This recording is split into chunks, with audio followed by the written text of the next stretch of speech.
आज की मुख्य समाचार। शिमला सचिवालय के पास दृष्टिहीन संघ का जोरदार धरना। सड़क निर्माण को लेकर पीडब्ल्यूडी मंत्री विक्रमादित्य सिंह का बड़ा बयान। एसएफआई ने हिमाचल में बस किराया बढ़ोतरी के खिलाफ किया प्रदर्शन। शैक्षणिक संस्थानों के भगवाकरण और अनुचित एक्सटेंशन के खिलाफ युवा कांग्रेस का विरोध मार्च। सीएम सुक्खू ने दी जानकारी, केवल सुविधाजनक स्थिति में ही होंगे ऑफिस शिफ्ट। अब समाचार विस्तार से। आज शिमला सचिवालय के पास एक बार फिर दृष्टिहीन संघ के सदस्यों ने सड़क पर उतरकर जोरदार धरना प्रदर्शन किया। यह प्रदर्शन उस व्यवस्था के खिलाफ है जिसने पहले उन्हें सचिवालय के समीप से हटाकर दूसरी जगह स्थानांतरित कर दिया गया था। दृष्टिहीन संघ के सदस्यों ने कहा कि उनकी बार बार की मांगों और आवाजों को अनसुना किया जा रहा है, जिसके चलते उन्हें एक बार फिर सड़क पर उतरकर अपने हक के लिए लड़ाई लड़नी पड़ रही है। उनका कहना है कि आज तो केवल धरना है, लेकिन आने वाला कल निर्णायक होगा, क्योंकि कल हम चक्का जाम करेंगे। प्रदर्शनकारी सदस्यों ने साफ तौर पर चेतावनी दी है कि कल वह सचिवालय के बाहर चक्का जाम करेंगे और इस बार सभी सदस्य एकजुट होकर प्रदर्शन में भाग देंगे। जी, आज हम शांतिपूर्ण हिसाब से धरना प्रदर्शन करेंगे, नारेबाजी हम करते रहेंगे जब तक शाम के 5 बजे तक। उसके बाद हम शांतिपूर्ण हिसाब से यहीं रहेंगे और पार्किंग की जगह हमने छोड़ दिया। अब हम उसी तरह से जैसे पिछले दिन हम खुले आसमान से सो रहे थे, उसी तरह आज से हम खुले आसमान से सोएंगे। और कल जो हमारे दिल्ली से साथी आ रहे हैं, मध्य प्रदेश से आ रहे हैं, पंजाब इत्यादि क्षेत्रों से आ रहे हैं, तो हम कल जरूर चक्का जाम करेंगे। अगर उसका रिजल्ट भी पॉजिटिव नहीं आता है तो हम सीएम की कोठी का घेराव करेंगे, सेक्रेटरी को भी छोड़ देंगे। उसके बाद दिन रात हम ऑक्टोबर के बाहर बैठेंगे। हमारी बात को सीरियसली नहीं लिया जा रहा है। आपने पिछले दिनों देखा होगा पुलवामा में जो हमला हुआ था, उसमें हमारे साथी मार दिए, निहत्ते मार दिए थे उग्रवादी ने। वही उग्रवादी सोच सुक्खू सरकार की हमारे प्रति है। हमें वो चुन चुन के जितने भी सरकार यही फैसला करती कि कितने दृष्टिबाधित ने, कितनी दिव्यांग लोग हैं, उनके लिए कोई भी ना नई योजना लाई गई, ना हमारी पेंशन बढ़ाई गई, और जो हमारा बैकलॉग का कोटा सरकार के बाहर भरपूर मात्रा में है वो भी नहीं भरा जा रहा है। यहीं से पता लगता है कि सुक्खू सरकार जो है वो दिव्यांगों के प्रति संवेदनशील नहीं है। वो हमारे मुद्दे को ना सुनना चाहती है, ना हमारे मुद्दे में कैबिनेट में उठाती है, और ना हमारे प्रति कोई काम कर रही है। और नहीं हमारे लिए पॉजिटिव रिजल्ट सरकार के द्वारा भी हो रहा है, उच्च वेलफेयर के उच्च अधिकारी द्वारा भी हो रहा है, और कोई हमारी सूट नहीं ले रहा है। उन्हें ऐसा लग रहा है ये दिव्यांग लोग हैं, ब्लाइंड लोग हैं, जैसे खुले चराव पे डंगरों को छोड़ा जाता है, जानवरों को छोड़ा जाता है, उसी तरह हमें भी 580 दिन से इसी तरह छोड़ा गया है, खुले आसमान को नीचे, कभी सड़कों पे, कभी टेंट शेल्टर में, कभी कहाँ। और काम हमारे प्रति सुक्खू सरकार कुछ नहीं दे रही है, और उनके नाम में ही सुख है, बाकी जनता के लिए दुख के सिवाय कुछ नहीं है। कैबिनेट में तो हमारा मुद्दा उठता नहीं, क्योंकि जब संवेदनशील पूरी सरकार ही हमारे प्रति संवेदनशील नहीं है तो कैबिनेट में मुद्दा कैसे उठाएंगे। दूसरी बात, जो वेलफेयर के उच्च अधिकारी है, जब हमारी उनकी साथ बैठक होती है, वो पुराना डाटा जो है, जो 2017 से लेकर 2025 तक का, वही डाटे के बारे में बात करती है, जो हमने आरटीआई के माध्यम के उनके बाद डाटा कलेक्ट करके दिया है, जितनी पोस्टिंग हमारी खाली है उस बारे में नाम मात्र बात करके वो और हमें कभी 15 दिन का आश्वासन देती, कभी 20 दिन का। इसी तरह इसमें जितनी जिम्मेवार सुक्खू सरकार गए, उतने ही जिम्मेवार वेलफेयर के मिनिस्टर साहब गनीराम शांडिल जी है, और उच्च अधिकारी लोग भी उतने जिम्मेवार है जितने की सुखविंदर सिंह सुक्खू सरकार है। हिमाचल प्रदेश के लोक निर्माण मंत्री विक्रमादित्य सिंह ने आज शिमला में मीडिया से बातचीत करते हुए राज्य की सड़कों की स्थिति और निर्माण कार्यों को लेकर महत्वपूर्ण बयान दिया। उन्होंने कहा कि प्रदेश सरकार सड़कों के निर्माण और मरम्मत कार्य को प्राथमिकता दे रही है, ताकि जनता को बेहतर यातायात सुविधा मिल सके। उन्होंने कहा कि हमारी सरकार का मकसद है कि हर गांव और कस्बा पक्की और सुगम सड़कों से जुड़ा हो। जिन इलाकों में सड़कें क्षतिग्रस्त है, वहां जल्द ही मरम्मत कार्य शुरू किया जाएगा। साथ ही नए सड़क प्रोजेक्ट को भी तेजी से लागू किया जा रहा है। जो हमारा मेटलिंग टायरिंग का काम है प्रदेश के अंदर, पीडब्ल्यूडी का, वो जो है चरम सीमा पर है। मैं इसका व्यक्तिगत रूप से इसको मॉनिटरिंग कर रहा हूँ। जो अपग्रेडेशन है सड़कों की वो चली हुई है, और पिछले 2 दिन पहले ही मैंने एक विस्तृत रिव्यू मीटिंग दोनों डिपार्टमेंट्स की करी है, लोक निर्माण विभाग की भी करी है और शहरी विकास मंत्रालय की भी करी है, जिसमें सभी है। और साथ ही साथ पीडब्ल्यूडी के हमारे जितने एग्जीक्यूटिव इंजीनियर्स हैं, एससीज हैं, हमारे सेक्रेटरी के साथ हमने उनका भी जो रिव्यू है वो प्रदेश के अंदर किया है और सारे आंकड़े हमारे पास जो है वो निकल कर आए हैं। मैंने इसकी पूरी रिपोर्ट मंगवाई है क्योंकि हमारा फोकस है, हमारी सरकार का फोकस है, कांग्रेस पार्टी की सरकार का फोकस है, मुख्यमंत्री जी का फोकस है और सब लोगों का ये फोकस है कि जो हमारे डेवलपमेंटल वर्क्स है, पर्टिकुलरली क्योंकि पीडब्ल्यूडी जो है वो कैपिटल एक्सपेंडिचर से संबंधित है, जो ज़मीन पर चीज़ें दिखती हैं उससे संबंधित है, तो हम पूरा प्रयास कर रहे हैं कि सड़कों की रफ्तार प्रदेश के अंदर कम ना हो। उस नज़रिए से मैं रिव्यू मीटिंग के बैठक के बाद जो निष्कर्ष निकल कर आए हैं वो आपके चैनल के माध्यम से उसको मैं प्रदेश की जनता के साथ साझा करना चाहता हूँ।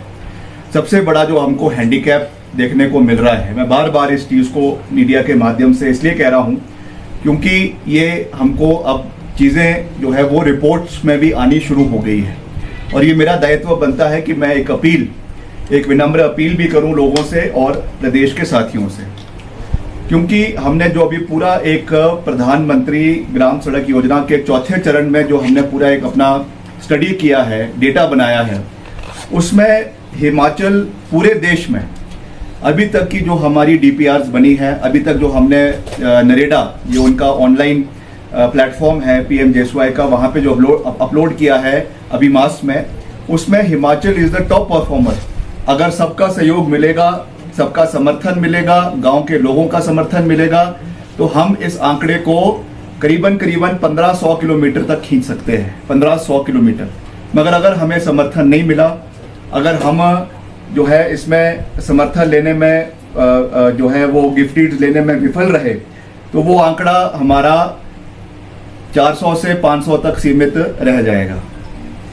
मैंने पूरा इसमें स्टडी किया है, पूरा हमने केंद्र सरकार के साथ इसमें मिलने जा रहा हूं और उनसे भी हम निवेदन करेंगे कि हिमाचल को स्पेशल कैटेगरी स्टेट में रखा जाए, मगर उसमें ये हैंडीकैप हमारे पास है। तो मैं सीधा ये अपील करने जा रहा हूं और हमने ये निवेदन भी किया है, मैंने मुख्यमंत्री जी से भी इस विषय में चर्चा करी है कि हम एक जॉइंट मीटिंग जो है वो पंचायती राज डिपार्टमेंट के साथ, जो हमारे ग्रामीण विकास मंत्री है उनके साथ मुख्यमंत्री जी की अध्यक्षता में करेंगे और एक मैकेनिज्म बनाया जाएगा कि जो ऐसी पंचायतें हैं जहां पर ये समस्याएं हमको आ रही है, जहां पे ये ज़मीन हमको उपलब्ध नहीं हो पा रही है, जो हमने डिपार्टमेंट ने शॉर्टलिस्ट कर लिया है, मगर हम तब तक प्रोसीड आगे नहीं कर सकते जब तक हमारे नाम पे, डिपार्टमेंट के नाम पे ज़मीन ना हो।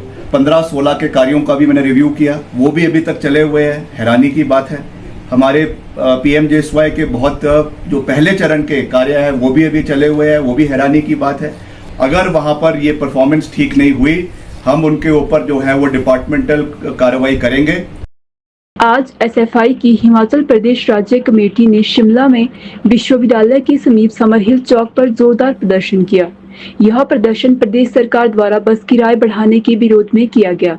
इस दौरान मुख्यमंत्री का पुतला जलाया गया और कुछ समय के लिए चक्का जाम भी किया गया।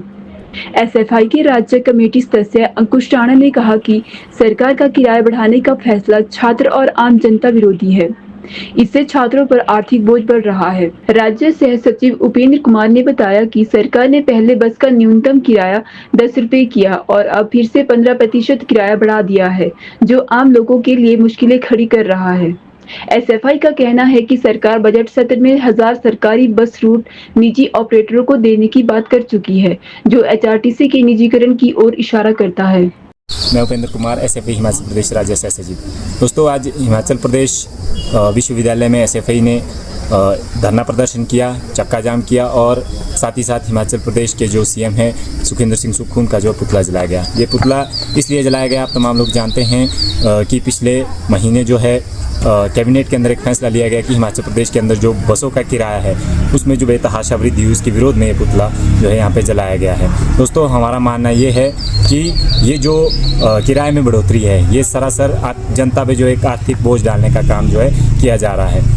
जो हिमाचल की जो सरकार है इसके पीछे जो हवाला दे रही है, कह रही है कि जो हिमाचल में जो एक आर्थिक संकट है उसके कारण हमने जो किराया बढ़ाया है। लेकिन दूसरी तरफ यदि हम देखें तो हिमाचल के अंदर जो मंत्री और जो एमएलए है उनकी वेतन और भत्तों में जो वृद्धि की गई है, उस वक्त जो है इस आर्थिक संकट का कोई ध्यान जो है हिमाचल की सरकार का जो नहीं बिल्कुल भी नहीं है। दोस्तों, हम लोग देखते हैं हिमाचल प्रदेश के अंदर ये काम जो इस किराए के खिलाफ लड़ने का विपक्ष का काम था, विपक्ष इससे जो है दूर होते हुए कोई भी विपक्ष की किसी भी तरह की इसके ऊपर जो ना कोई प्रदर्शन है ना कोई स्टेटमेंट है। आज एसएफआई इसको पूरे स्टेट के अंदर लड़ रही है और हम यहाँ से सरकार को ये चेतावनी भी देना चाहते हैं कि आज सिर्फ समरील के अंदर ये पुतला जलाया गया है। यदि आने वाले समय के अंदर ये फैसला वापस नहीं होता है, बस किराए में जो बढ़ोतरी उसको वापस नहीं लिया जाता है, तो एसएफआई आने वाले समय में पूरे प्रदेश के अंदर छात्रों को और आम जनता को जो है लामबंद करते हुए इसके खिलाफ एक बड़ा आंदोलन करेगी, जिसकी जिम्मेवार प्रदेश की सरकार होगी और सुखविंदर सिंह सुक्खू होंगे। धन्यवाद। हिमाचल प्रदेश युवा कांग्रेस ने आज डॉक्टर वाईएस परमार बागवानी एवं वानिकी विश्वविद्यालय नौणी के कुलपति को दी गई अनुचित एक्सटेंशन और राज्य के शैक्षणिक संस्थानों में बढ़ते भगवाकरण के खिलाफ एक जबरदस्त विरोध मार्च और धरना प्रदर्शन का आयोजन किया। इस मौके पर युवा कांग्रेस के अध्यक्ष छतर सिंह ने स्पष्ट शब्दों में कहा कि यह सिर्फ एक विश्वविद्यालय की बात नहीं है, यह पूरे राज्य के शैक्षणिक माहौल, युवाओं के भविष्य और संस्थानों की स्वायत्तता की लड़ाई है। हम किसी भी कीमत पर शिक्षा का भगवाकरण नहीं होने देंगे। सर, आज जो युवा कांग्रेस द्वारा राजभवन का मार्च किया गया है, पिछले कई दिनों से हिमाचल प्रदेश युवा कांग्रेस लगातार हिमाचल प्रदेश में विश्वविद्यालय में हो रहे भ्रष्टाचार, शैक्षणिक संस्थानों पर जो भगवाकरण की राजनीति है, अपने लोगों को, अयोग्य लोगों को एक्सटेंशन देने के उसमें हमने पहले प्रेस कॉन्फ्रेंस भी की थी। उसके बाद बारंबार हमने चेताया था, क्योंकि अगर आप देखें कि जो नौणी यूनिवर्सिटी और पालमपुर यूनिवर्सिटी है, वहाँ पर दोनों जगह एक ही कॉन्स्टिट्यूशन है, जिस एक सेम कॉन्स्टिट्यूशन के तहत एक यूनिवर्सिटी की जो वीसी है उसकी नियुक्ति को अवैध ठहराया गया और दूसरा जो वीसी है उसको एक्सटेंशन दिया गया। इस तरह से पता लगता है कि महामहिम राज्यपाल अपने चहेतों को एक्सटेंशन दे रहे हैं, जबकि वो अयोग्य है और उनका जो फैसला है वो कोर्ट में भी अधीन है।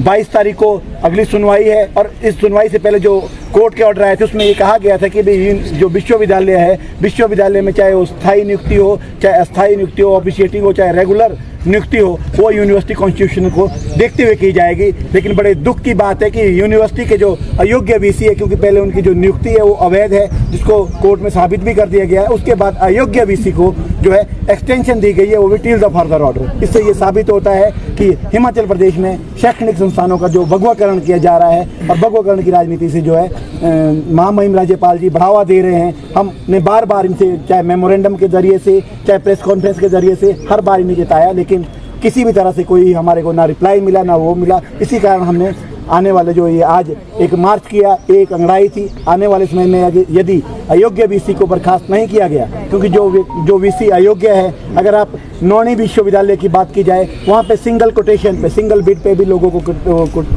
टेंडर दिए जा रहे हैं, जबकि अगर कोई भी कोटेशन दी जाती है, सिंगल बिड पे किसी को टेंडर नहीं दिया जाता है। डायरेक्टर एक्सटेंशन और डायरेक्टर रिसर्च जो उस फील्ड के ही नहीं है, उनको वहाँ पे डायरेक्टर रिसर्च और डायरेक्टर एक्सटेंशन दिया गया है। और कई ऐसे घपले हैं जो हिमाचल प्रदेश के विश्वविद्यालयों में, चाहे वो नौणी है, चाहे एचपी यूनिवर्सिटी है, चाहे पालमपुर यूनिवर्सिटी है, चाहे सरदार पटेल यूनिवर्सिटी है, हिमाचल प्रदेश के जितने भी विश्वविद्यालय है, यहाँ पे भगवाकरण की राजनीति है। इसके विरोध में आज युवा कांग्रेस का एक मार्च था पीसीसी ऑफिस से लेकर यहाँ तक। आने वाले समय में यदि हमारी मांगों को, अयोग्य वीसी को, शिक्षा के भगवाकरण को नहीं रोका गया, तो युवा कांग्रेस आने वाले समय में उग्र रूप धारण करेगी। जब हम चाहे वो छात्र राजनीति की बात करें, चाहे हमारा जो स्टूडेंट विंग है एनएसवाई है, एनएसवाई लगातार वो कर रहा है। उसके बाद हमने गवर्नर महोदय को, महामहिम राज्यपाल जी को जो है मेमोरेंडम भी दिए, प्रेस कॉन्फ्रेंस भी दी, और उसके बाद भी बार बार हमने गुहार लगाई, लेकिन हमारी कोई भी मांगे सुनी नहीं गई। इवन हमारे को मिलने की अपॉइंटमेंट तक नहीं दी गई। इससे पहले, क्योंकि अगर मैं बात करूँ, आपने कहा कि पहले कंसर्ट हुआ, चाहे जो मर्जी है, अयोग्य भी से हमारा जो विरोध प्रदर्शन है वो अयोग्यता को लेकर है। जो अयोग्य है, जिसको कोर्ट ने भी अयोग्य ठहराया, अगर उसको एक्सटेंशन दी है,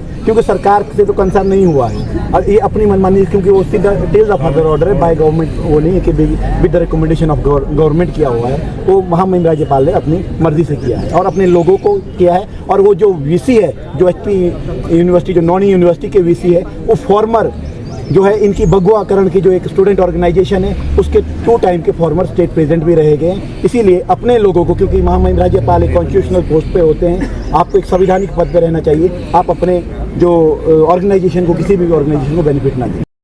मुख्यमंत्री सुखविंदर सिंह सुक्खू ने आज शिमला सचिवालय में मीडिया से बातचीत के दौरान राज्य सरकार के कार्यालयों के स्थानांतरण को लेकर स्थिति स्पष्ट की।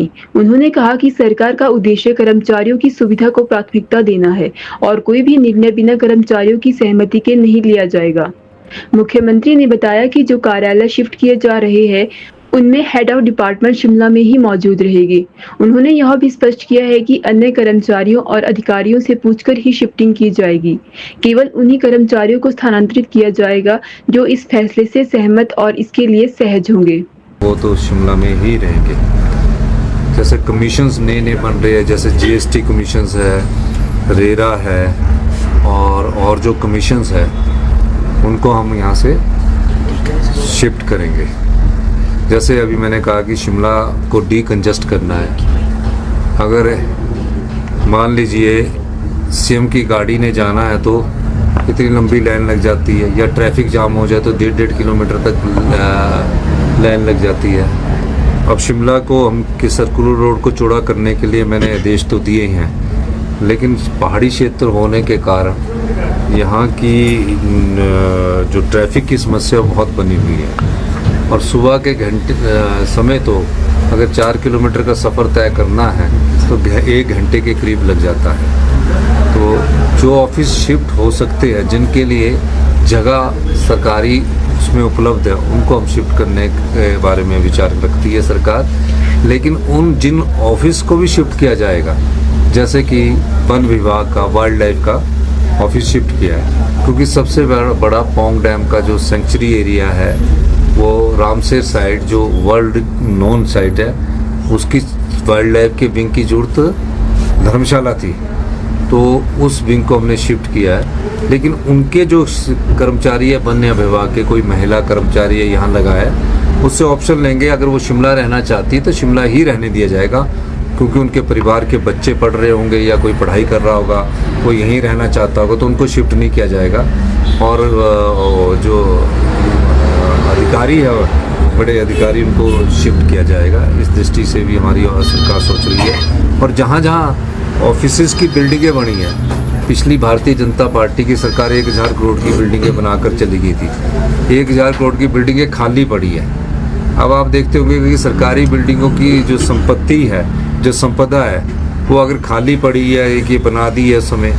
अभी मैं पिछले दिनों जो बाई रोड वापिस आ रहा था तो भराड़ी घाट के पास एक टूरिज्म का ऑफिस है, वहाँ ट्रक खड़े हुए खाली पड़ी हुई है। तो ऐसी संपदा जो खाली पड़ी है, जिसमें करोड़ों रुपया खर्च कर दिया है, उसमें अगर धर्मशाला और मंडी में कहीं जगह होगी तो ऐसे ऑफिस शिफ्ट किए जाएंगे। और जो मेन ऑफिस या विभाग जो होते हैं, डिपार्टमेंट जो होते हैं, उनको शिफ्ट करने का कोई विचार नहीं है। और ना डिपार्टमेंटों को शिफ्ट किया जाएगा और ना ही यहाँ से सरकारी कर्मचारियों को उतना शिफ्ट किया जाएगा। उनकी जगह दूसरे कर्मचारियों की नियुक्ति की जाएगी जो ऑफिस शिफ्ट होंगे। और जो कर्मचारी यहाँ रहना चाहते हैं